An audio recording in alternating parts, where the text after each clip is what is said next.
Now, this is coming from a lot of people, so we will talk about this. That is, in fact, the beginning.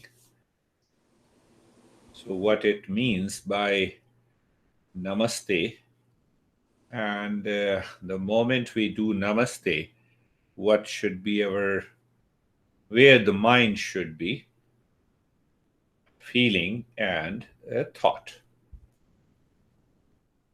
So, there is another word associated with this, is known as Mangalacharan.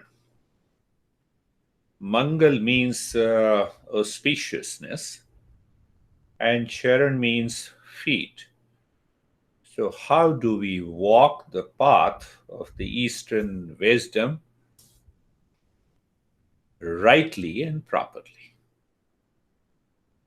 This is normally taught in the beginning of a journey of the Eastern wisdom. No teacher, no teacher in the Eastern wisdom ever say that you are not a seeker. I used to travel for 6 hours driving my car Delhi to Rishikesh, and Master used to thank me.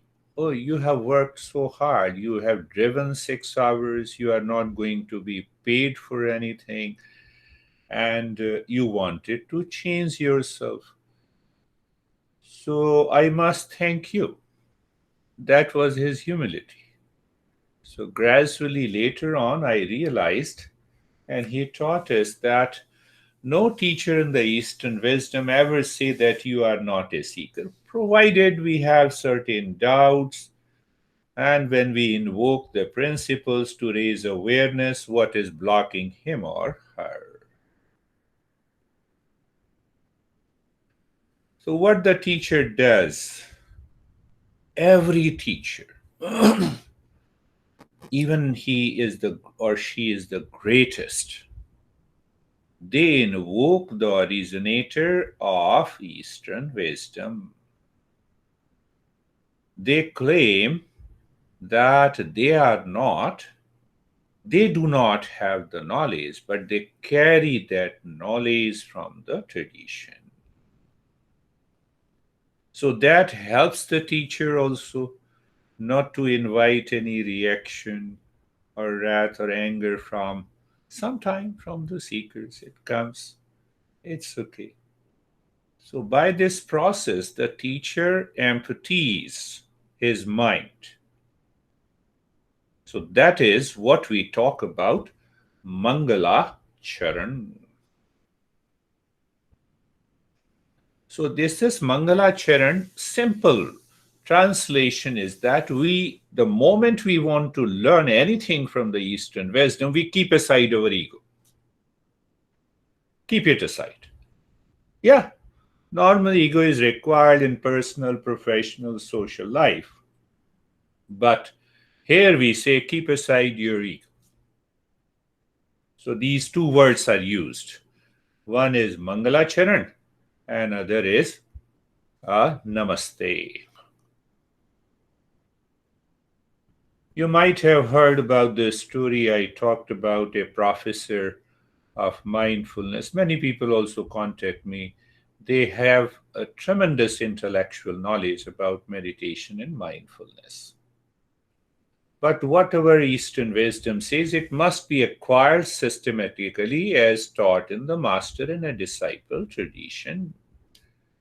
I can become a scholar and a professor if I acquire the knowledge from the books. Who wrote this? What Buddha says? Buddha says about mindfulness, which is different from what Shankara taught, what Patanjali taught. So here the teacher brings the integration. Teacher says that this practice, these steps are for one type of a seeker, and these steps are for other type of a seeker.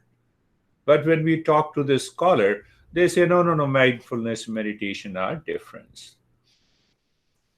So this professor welcomed a monk and started speaking about the meditation, mindfulness, principles, and practices. The monk kept silence. And the monk was at the door. The professor forgot to invite him inside. Anyhow, monk said, "Can you invite me? Can I come inside the home to sit and talk?" You see what happens when we keep our ego. The professor invited the monk inside the home and offered him a tea. The monk said, "Let me prepare a tea for you." So he started pouring the tea into the cup from a kettle. Cup was full. He continued pouring the tea into the cup, and it overflowed into the plate, and from the plate it went down into the table, and from the table it went down onto the ground. Professor cried and said, "Oh monk, don't you know the cup is full? Even your eyes are open. You are pouring the tea in a cup that is already full." The monk stopped pouring the tea into a cup already overflowing, smiled and said, "No, professor, you cannot add anything more into the cup when it is full. How can I pour the experiential knowledge of mindfulness into your mind when your mind is already full?"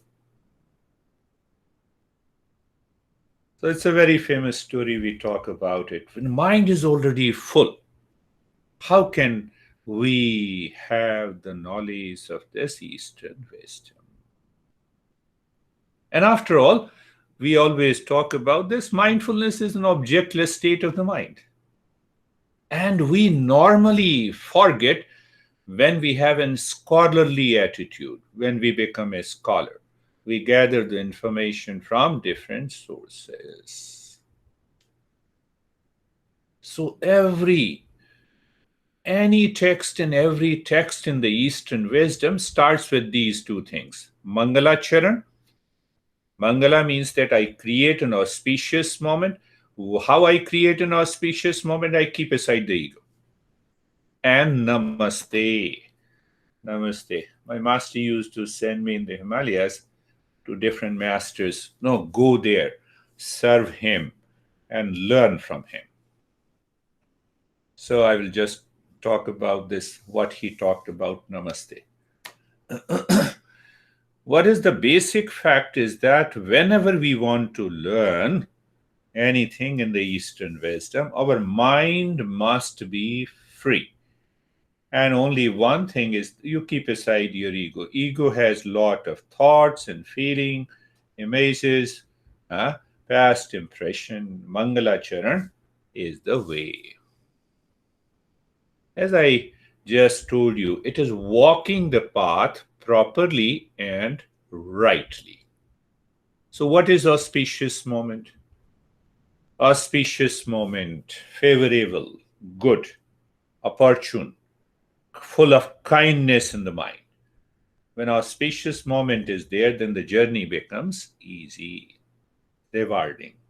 Even meditation, your meditation may not be successful today, but you have started with an auspicious moment. The mind says, "No problem, I will do it again." You know how many people have joined and left? So, not the power of auspicious moment we are aware of. No worries. If I fail today, I have to succeed tomorrow. Why? Because the real self is within me. I'm searching within myself. It is in my power. So there is a subtle nature of the Mangalacharan. So how we follow that? By thought, by feeling, by action.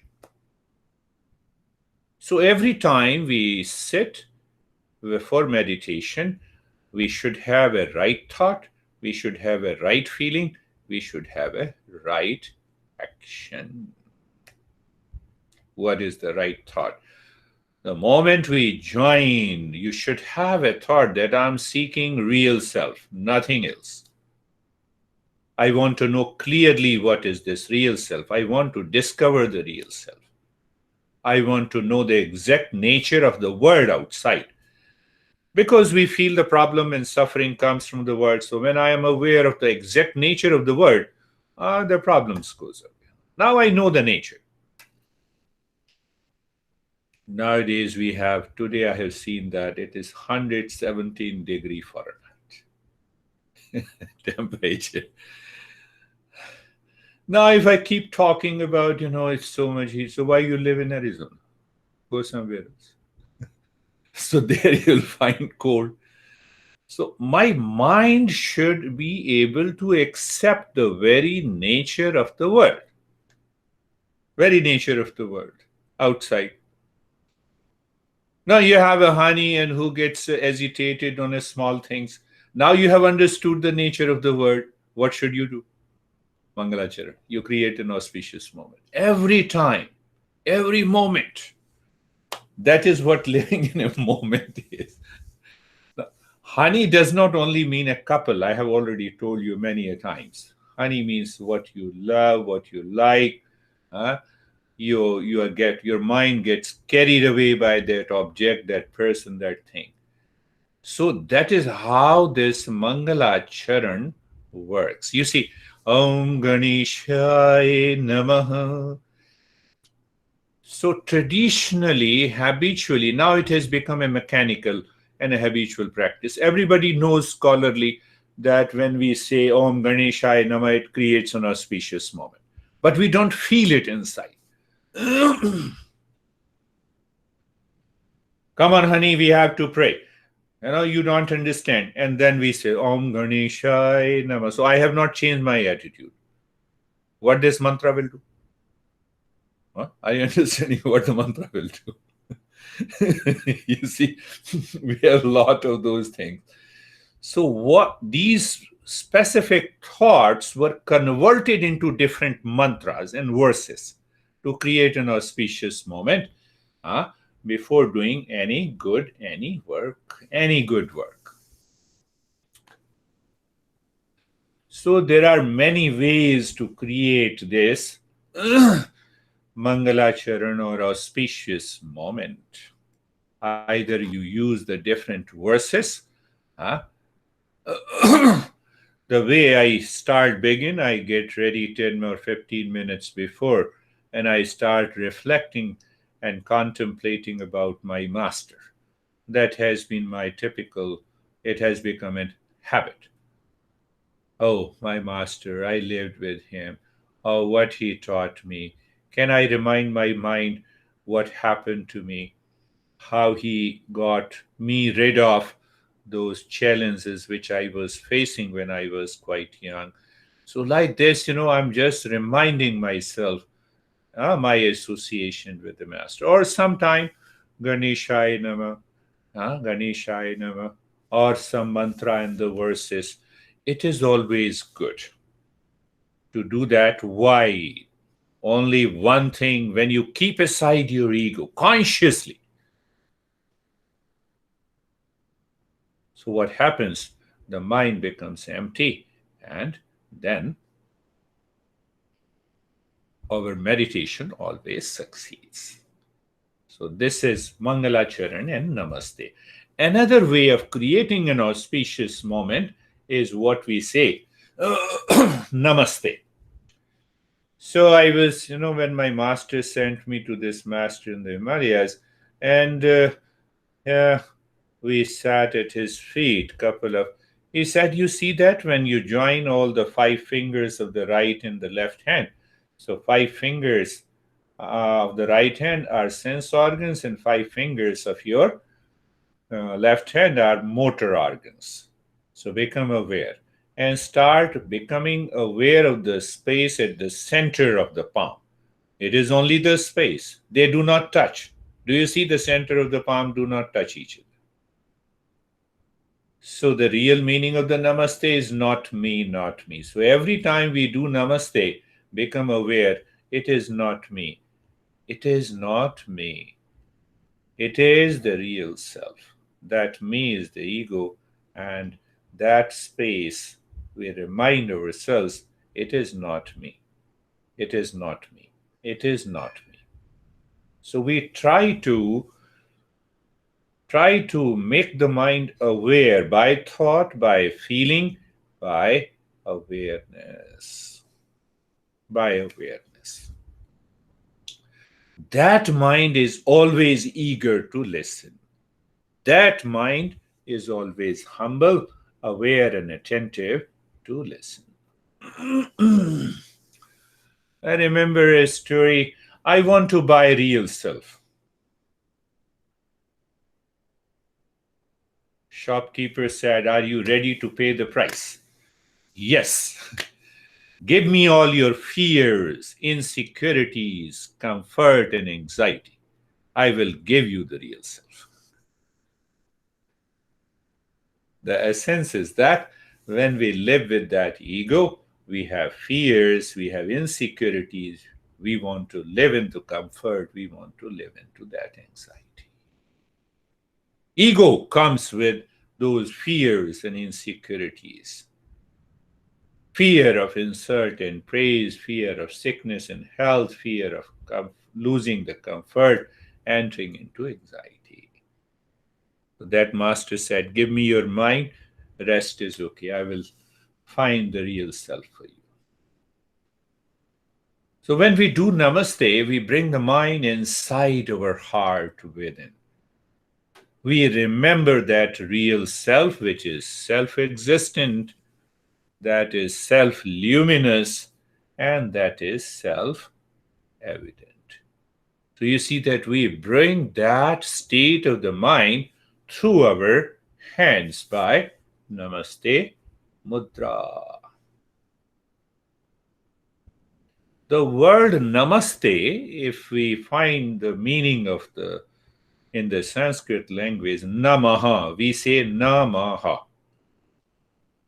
So it means Na means not, and Mam means me, not mine. I am not.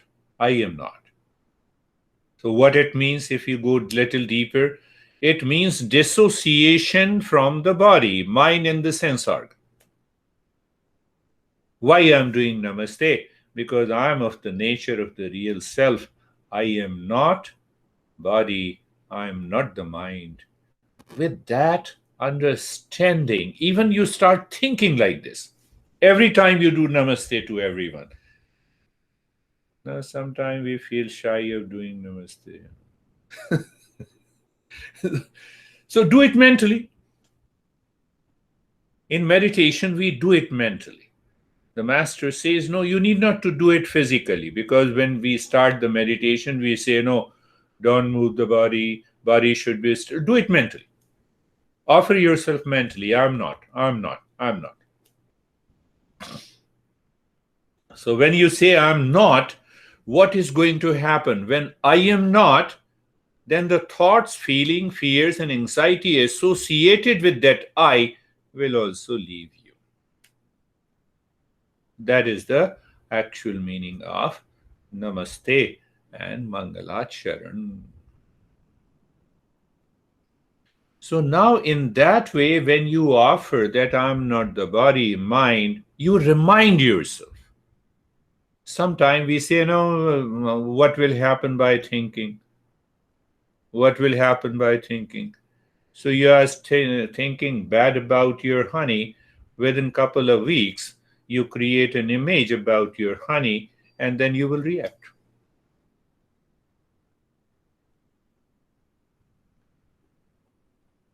So this namaste, there are many verses: thought, feeling, and action. That is what constitutes namaste. What I think about me is what we say. That is what the ego is. One great master, Ramakrishna Paramhans, he says there are two types of ego: ripe ego and unripe ego. So the unripe ego gets associated with the wealth, prestige, recognition, people, things outside. And what is right ego? I am the disciple of my master. That is how I used to say. I am devoted to find my real nature. I made a vow to live into calm and relax 24 by 7 today. These are the examples of the ripe ego.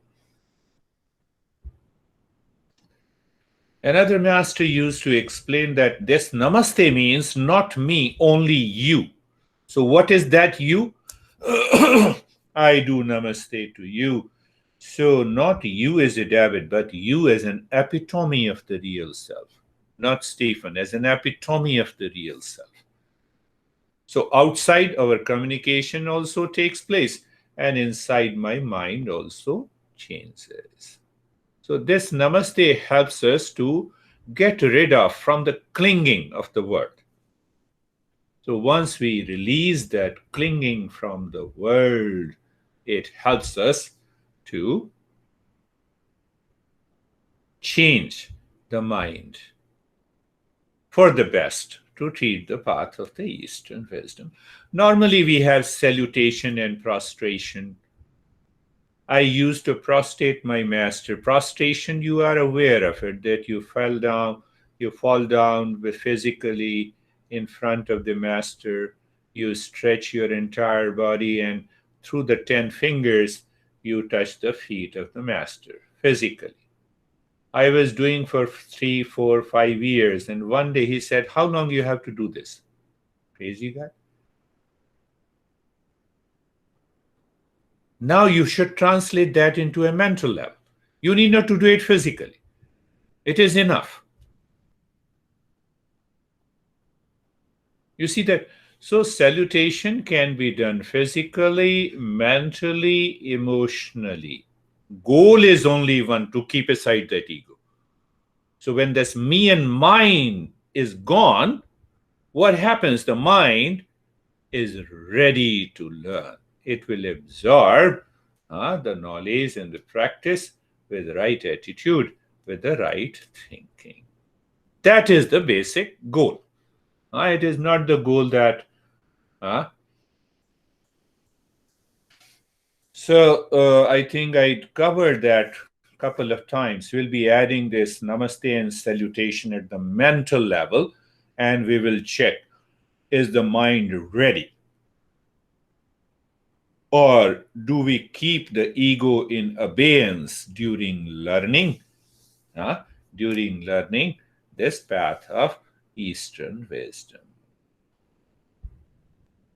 If you do not keep aside the ego, it blocks our learning. We do not learn properly. Why? Because this knowledge belongs to the world beyond. This knowledge pertains to that transcends body and the mind. So symbolically, starting with the thinking, and then we do it with mentally, and then what happens? It triggers the mind and moves into the auspicious moment. And when it moves into the auspicious moment, there is a natural state of one pointedness that we covered in the very first talk, that we need to live into the fourth state of the mind to succeed in meditation. So, all the 9 steps that we have covered before can be realized by the single step. By the single step. So let us start our journey of meditation now. We are going to